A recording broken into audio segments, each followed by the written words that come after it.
1943. Somewhere over Germany, at 25,000 feet, in air that is 50 degrees below zero. If you were a German fighter pilot in the autumn of 1943, you had one job, and you were extremely good at it, and you had done it enough times to have developed an instinct for the thing that mattered most.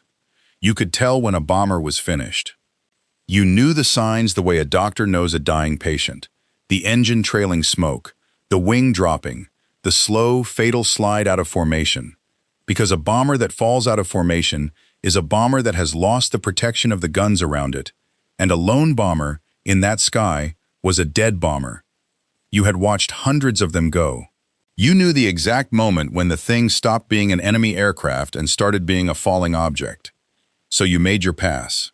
You came in from the front, head on, closing at a combined speed that gave you barely 2 seconds of firing time, because that was the tactic that worked. The nose was the weak spot, the pilots were there, and the defensive guns were thinnest. And you hit it, properly. You saw your rounds strike, you saw pieces come off, you saw an engine stop, you saw a hole open up in the fuselage that you could have flown a bicycle through. And then you came around, and the bomber was still there. Still in formation, still flying west, with one engine dead and feathered, with the tail chewed up, with the skin ripped open along the side, with a control surface hanging in tatters, and it was still there, holding position, 400 miles from the English coast, going home. And this happened again and again and again, and it happened to every German fighter pilot on the Western Front. And after a while it stopped being surprising and became something worse. It became a kind of professional insult. There are accounts, a great many of them, of German fighter pilots who could not believe what they were watching. Aircraft that came home with an entire engine torn away, with the tail almost severed, with hundreds of holes in them. There is a famous case of an American bomber that was rammed by a fighter, lost most of one stabilizer, and flew back across the sea and landed. There are photographs of these aircraft, taken after they got home, and they do not look like aircraft. They look like wreckage that someone has propped up for the camera. The conclusion the German pilot reached, at first, was the natural one. Bad shooting. Bad luck. The rounds must have passed through without hitting anything vital. It happens. But it kept happening. And it kept happening in a way that could not be explained by luck, because luck does not repeat itself several hundred times in a row. Here is the figure. The B-17, the Flying Fortress, became famous, on both sides, for coming home in a condition that no aircraft should survive. And it is not a myth invented afterwards by American publicity. It is written into German combat reports, into the assessments of German fighter units, into the tactics they were forced to develop, and into the ammunition they had to design. Because here is what actually happened, and it is one of the great overlooked facts of the air war. The Germans had to redesign their weapons because American bombers would not fall down. They went to bigger cannon, then bigger cannon again. They developed explosive rounds specifically to tear structure rather than punch holes. They fitted heavy weapons to fighters that were never meant to carry them, accepting that it made the fighter slower and clumsier and more vulnerable, because the alternative, hitting a fortress with something smaller and watching it fly away, was worse. An enemy who forces you to redesign your ammunition is telling you something about his engineering. The Germans read that message clearly. What most of them never worked out was why the American bomber was like that. Because the reason was not a secret weapon, or a special alloy, or superior aerodynamics. The reason was a decision, taken years before, about what an aircraft is for. This is not a story about bombers. This is a forensic audit of the difference between designing a machine to win and designing a machine to come back, and of the 10 men inside it, who were the thing the Americans were actually trying to save. Part 1. The German Calculus. To understand why the German pilot found the fortress so baffling, you have to understand the aircraft he flew and the philosophy that produced it, because German aircraft design was, in its own terms, magnificent, and it was optimized for something entirely different. The German fighter, the Messerschmitt, the Focke-Wulf, was a masterpiece of concentrated performance. Fast, agile, hard-hitting, built around one overriding requirement: get to the enemy, destroy him, get away. Every kilogram of the airframe was justified by its contribution to that mission. And the German attitude to protecting the aircraft itself was rational and hard, and it followed from the same logic. Armor is heavy.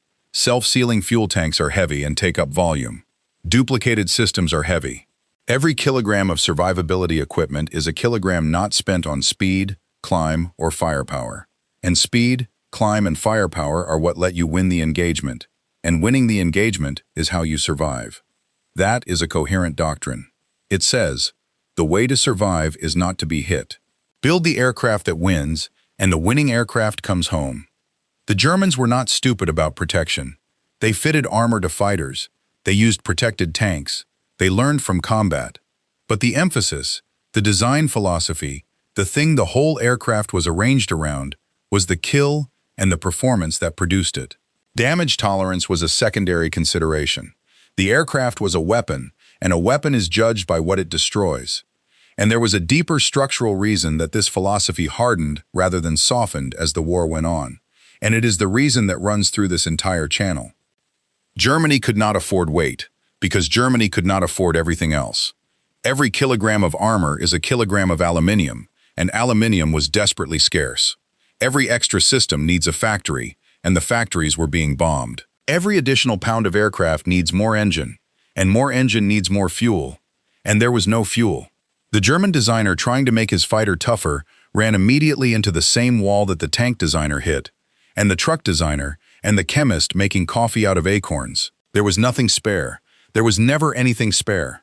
So German aircraft were built lean and fast and lethal and fragile, and that was, given the constraints, arguably the correct decision.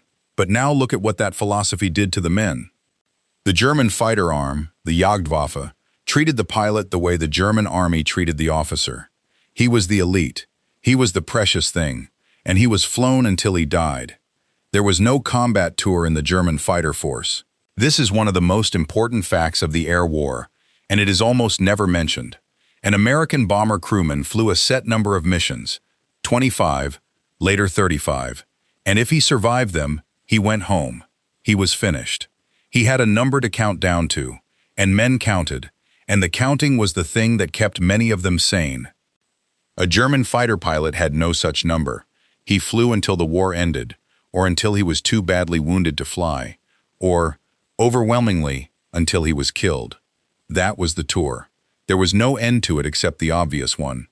And the arithmetic of that is merciless. Even a superb pilot, flying combat missions continuously for years, will eventually meet the bullet with his name on it. The German system produced fighter pilots with astonishing personal scores. The highest scoring fighter pilots in history are German, and their totals are almost unbelievable, precisely because they never stopped flying.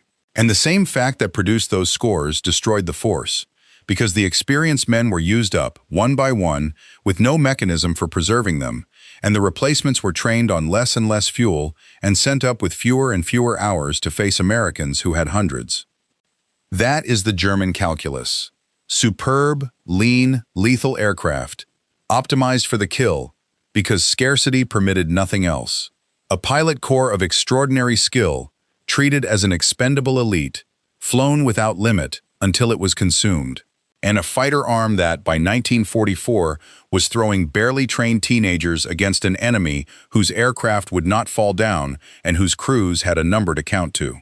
Now let us look at the aircraft that would not fall down. Part 2. The American answer. The American heavy bomber was built around a completely different question, and once you see the question, every feature of the aircraft becomes obvious. The German question was, how do I destroy the enemy? The American question was, how do I get 10 men and an aeroplane back to England after several hundred people have tried extremely hard to prevent it? Start with the most basic thing about the B-17, which is so obvious that people miss its significance. 4 engines. 4 engines on a bomber is partly about load and range, but it is also fundamentally about redundancy. A 4-engine aircraft can lose an engine and fly. It can lose 2 engines and, with a lightened load and a good crew, still fly. A twin-engine aircraft that loses 1 engine is in serious trouble. A 4-engine aircraft that loses 1 engine is inconvenienced. That redundancy runs all the way through the design. The B-17 had duplicated and separated control systems so that a burst of fire through one part of the airframe was less likely to sever everything. It had self-sealing fuel tanks, rubber-lined tanks that closed their own bullet holes so that a hit did not mean an immediate fire or a fatal fuel loss. It had armor plate at crew positions. It had a structure that was, by the standards of the time, deliberately overbuilt. And that last point is the heart of it, because it is a choice with a cost, and the Americans paid the cost on purpose. The B-17 was heavier than it needed to be to carry its bombs. It did not carry an enormous bomb load compared with some contemporaries.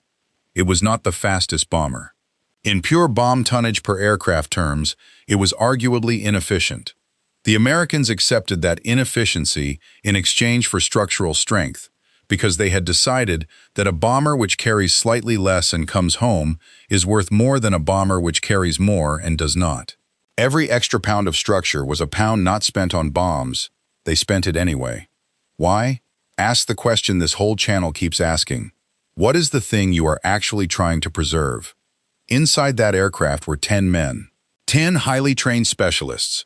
A pilot, a co-pilot, a navigator, a bombardier, a flight engineer, a radio operator, gunners, each of whom represented an enormous investment of time, fuel, instruction, and expertise.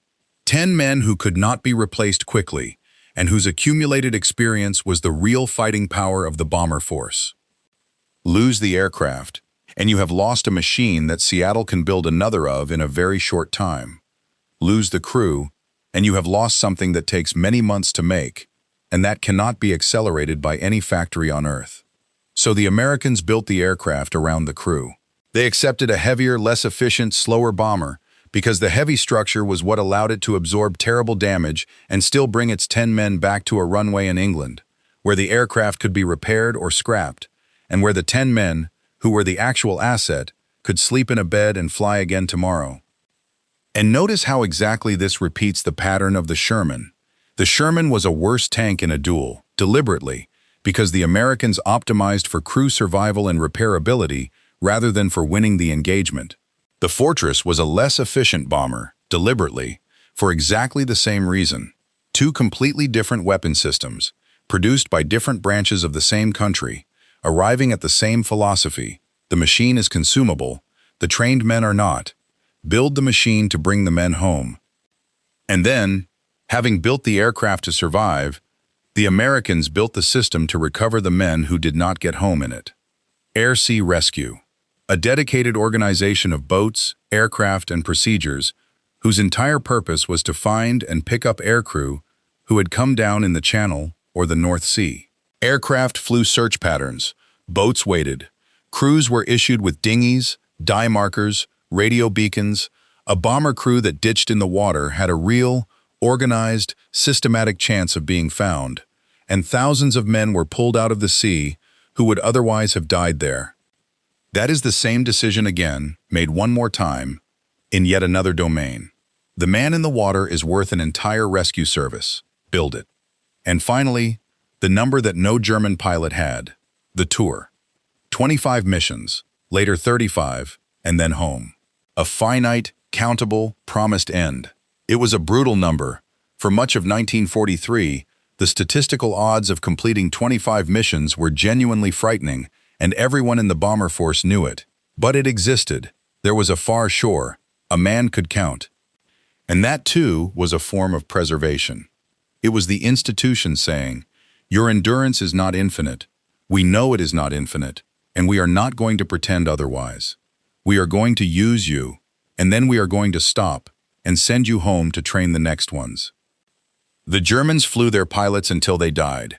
The Americans flew their crews to a number and then took them out. And there is one more piece of the American answer, and it is not in the aircraft at all. It is in the way they were flown. The combat box. American heavy bombers did not fly to the target as a loose stream of individual aircraft. They flew in a rigid, carefully designed three-dimensional formation. Aircraft stacked above and below and behind one another, positioned so that the defensive guns of every bomber covered the blind spots of its neighbors. The whole formation was, in effect, A single flying fortress made of fortresses, bristling in every direction. And it was miserable to fly, holding tight formation for hours, at altitude, in freezing cold, in turbulence, with a heavy aircraft, while being shot at, is exhausting work of a kind most people never think about. Pilots came back from missions physically wrecked simply from wrestling the aircraft into position for 8 hours. They did it because the formation was the protection. A bomber inside the box had dozens of guns covering it.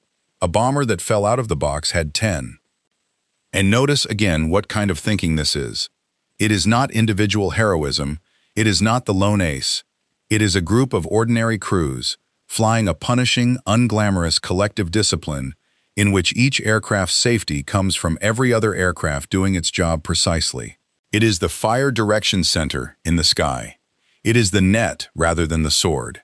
It is the same American answer, appearing again, in a completely different domain. Do not make one thing invincible. Make many ordinary things cover each other.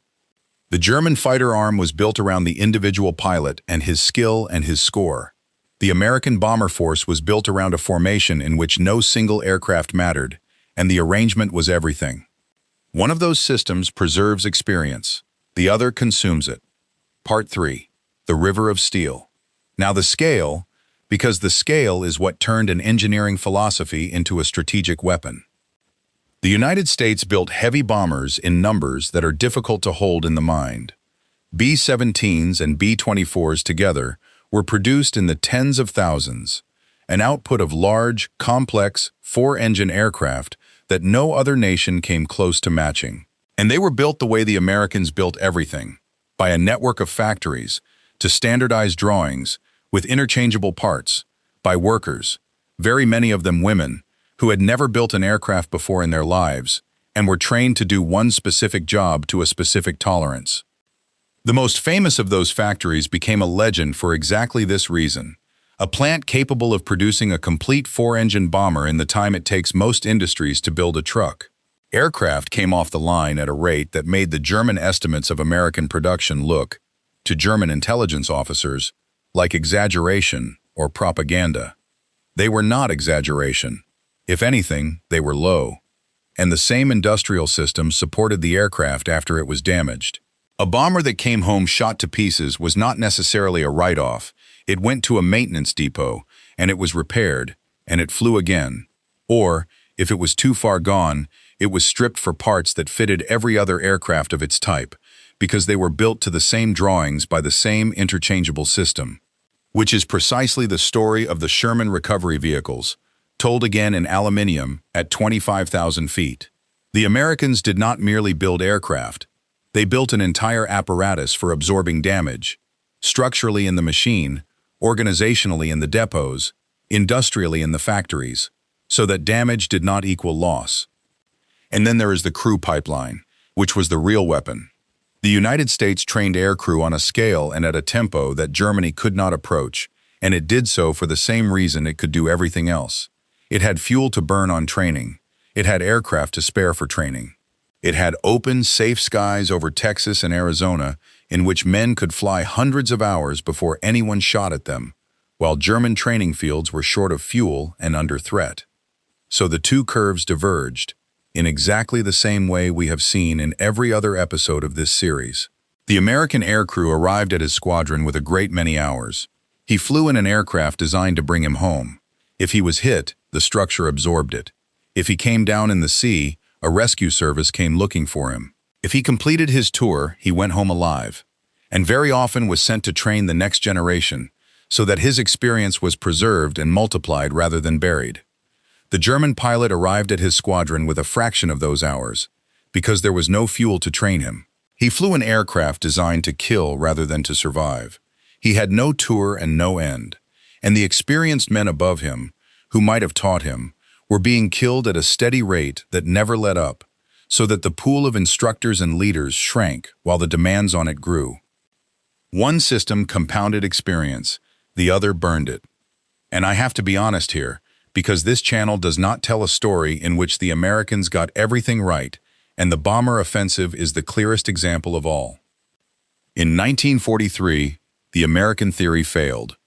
The theory had been that the self-defending bomber formation, the combat box, all those guns, all that mutual protection, could fight its way to a target deep in Germany and back without fighter escort. It was a reasonable theory. It was tested over Germany in the autumn of 1943, and it was found to be wrong at appalling cost. On the worst missions of that year, unescorted formations penetrating deep into Germany suffered losses that were simply unsustainable, a proportion of aircraft that, if repeated, would have destroyed the entire bomber force in a matter of weeks. Deep, unescorted raids had to be suspended. The theory had failed, publicly, expensively, and in blood. And then the Americans did the thing they always did. And it is the thing this entire series is about. They found the failure, admitted it, and crushed it with resources. The answer was the long-range escort fighter, an aircraft that could fly all the way to Berlin and back with the bombers, fitted with drop tanks, in numbers, flown by well-trained pilots. The Mustang and its companions arrived over Germany in early 1944, and the balance of the air war reversed in a matter of months. The escorts did not merely protect the bombers.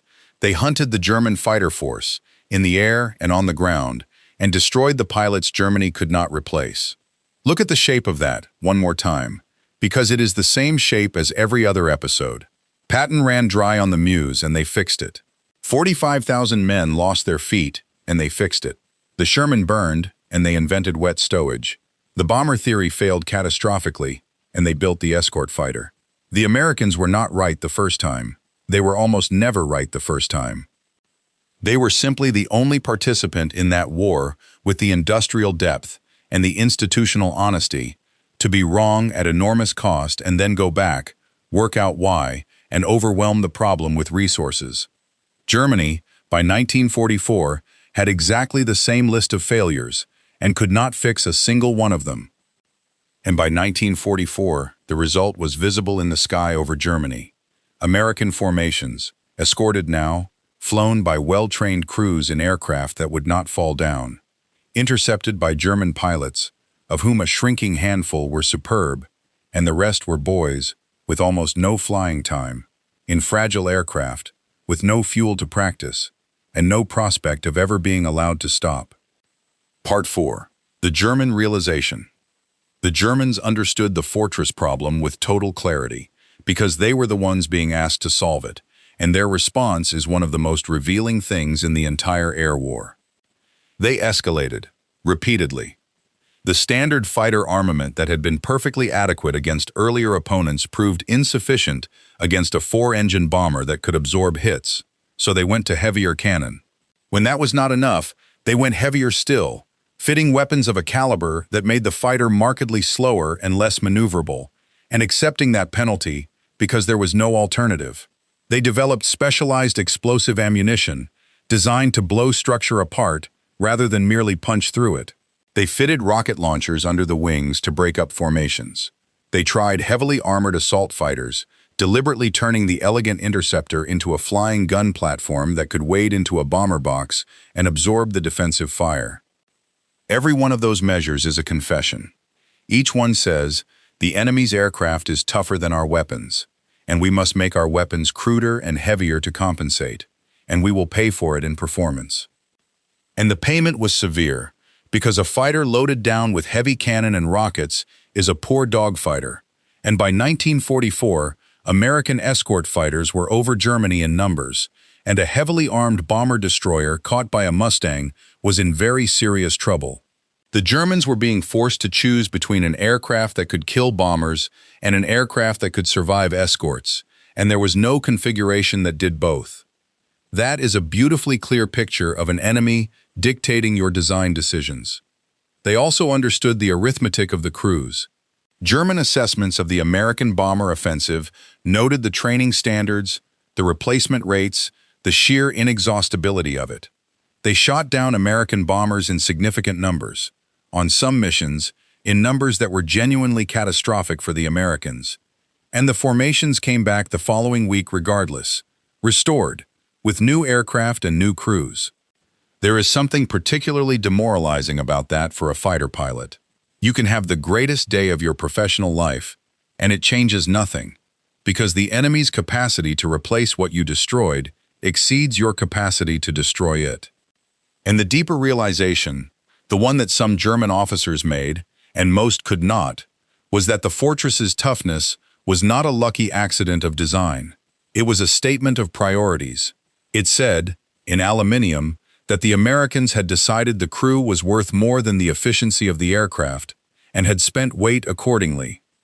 The German pilot, flying a lean, fast, lethal machine built on the principle that survival comes from not being hit, was looking at an enemy who had built on the opposite principle, that you will be hit, that being hit is the normal condition of war, and that the correct response is to build the machine so that being hit is survivable.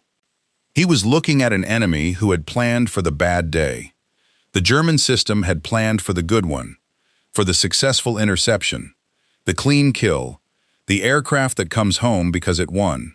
And when the war stopped providing good days, that philosophy had nothing left to offer its pilots except the instruction to keep flying until they did not come back. If your father, your grandfather, or your uncle flew in the heavy bombers as a pilot, co-pilot, navigator, bombardier, engineer, radio operator, or gunner, or worked on them as ground crew, patching the holes overnight so the aircraft could fly again in the morning, or served in air-sea rescue pulling men out of the water, I would be grateful to hear his name and his unit in the comments. The bomber crews took casualties that are difficult to comprehend, and most of them were very young. They are mostly gone now. What remains are the stories their families carry. Those stories belong in the record. Part 5. The Verdict. 1945. The photographs are taken, the aircraft are counted, and among the images that come out of the air war are the ones that still stop people in their tracks 80 years later. Bombers that came home in a condition that should not permit flight. An aircraft missing most of its tail. An aircraft with a hole through the fuselage large enough to see daylight through from 100 yards. An aircraft with an engine simply gone, torn out.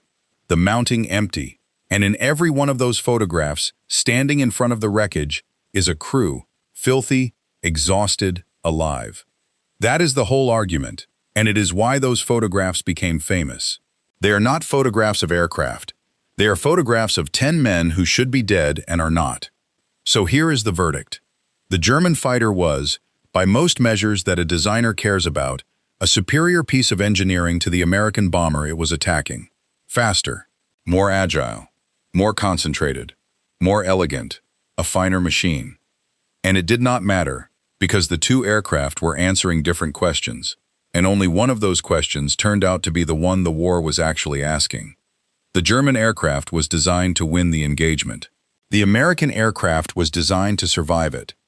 And in a war of years, fought by tens of thousands of men, the engagement is not the unit that matters.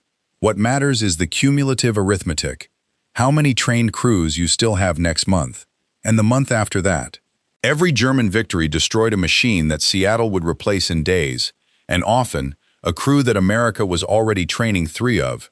Every German loss destroyed a pilot who could not be replaced at all, because the pipeline behind him had no fuel. Germany built aircraft to destroy the enemy. America built aircraft to return. And returning, it turns out, is the more powerful of the two. Because an aircraft that returns brings back the only irreplaceable thing on board, which is not the airframe, and not the engines, and not the bomb sight. It is the 10 men who now know how to do this. The German pilot who watched a shattered fortress hold formation and fly west, 400 miles from home, with an engine gone and its skin ripped open, thought he was watching bad luck, or bad shooting, or an obstinate machine. He was watching a decision, made in a design office, years earlier, by people who had asked themselves what they were really trying to protect, and had answered, the men. Everything else is aluminium. The Germans could afford elegance. The Americans could afford to bring them back. If this forensic audit gave you something to think about, hit the like button. It keeps this channel visible to the people who want the history the way it actually happened. Subscribe if you want the next audit, because there are more of these. More systems, more decisions, more of the invisible, unglamorous machinery that decided who won and who came home. And remember this about the ground crews. Nobody made a film about the mechanics who stood on a hardstand in the English dark in the rain, at 3 in the morning, patching aluminium over holes the size of dinner plates, changing an engine, testing the controls, so that when the sun came up, an aircraft that had been a wreck 12 hours earlier could take 10 young men up again. They were not trying to be brave. They were trying to make sure that the thing flew and held together and came back. Mostly, it did. They deserve to be remembered by name, by unit, and by every patched hole in every aircraft that made it home. The quiet, unglamorous, all-night work of people who understood that the aeroplane was only ever the container, and that the whole point was the men inside it.